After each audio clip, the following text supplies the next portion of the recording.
Hello guys, आप लोगों ने ये तो देखा ही होगा कि गर्मियों में जब बाहर का तापमान 50 डिग्री सेल्सियस तक भी होता है तब भी ये एसी हमारे कमरे को बर्फ की तरह ठंडा कर देता है।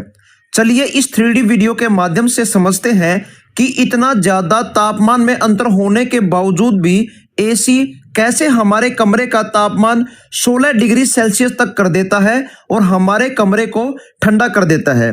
चलिए शुरू करते हैं। लेकिन दोस्तों, शुरू करने से पहले इस लाल रंग के सब्सक्राइब बटन को दबाकर इस घंटे को जरूर दबा लें ताकि आपको हमारे 3D वीडियो फ्री में मिलते रहें। देखिए दोस्तों, जब हम एसी को खोलकर देखते हैं या एसी को अलग अलग भागों में बांटते हैं तो एसी में 4 तरह के उपकरण लगे होते हैं जो कूलिंग का काम करते हैं। ये कंप्रेसर होता है जिसमें हाइड्रोक्लोरोफ्लोरोकार्बन गैस भरी होती है और इसी गैस को रेफ्रिजरेंट गैस भी बोलते हैं। ये कंप्रेसर रेफ्रिजरेंट गैस को पंप करता है जिससे रेफ्रिजरेंट गैस का प्रेशर और टेम्परेचर दोनों बढ़ जाते हैं।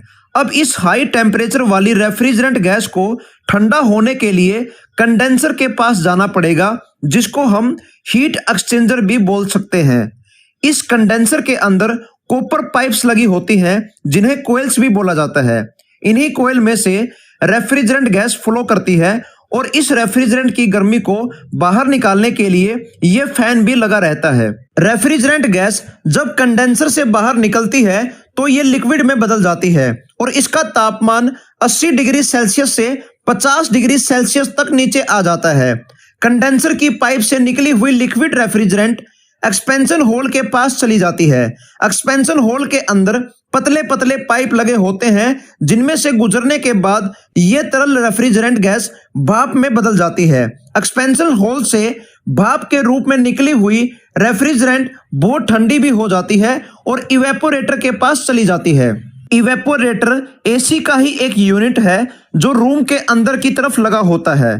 इस इवेपोरेटर में भी कोयल्स लगी रहती हैं जिसमें रेफ्रिजरेंट गैस फ्लो करती रहती है।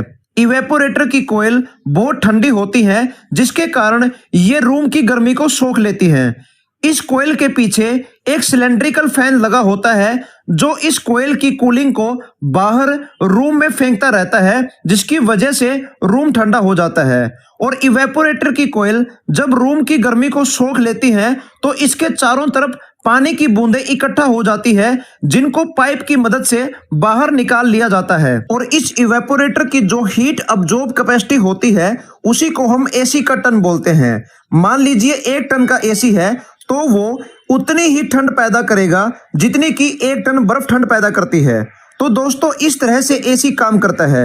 अगर आप लोगों को हमारी यह 3D वीडियो थोड़ी सी भी वैल्यूएबल लगी हो तो हमारे चैनल को सब्सक्राइब करें और इस वीडियो को जितना हो सके लाइक और शेयर करें। धन्यवाद।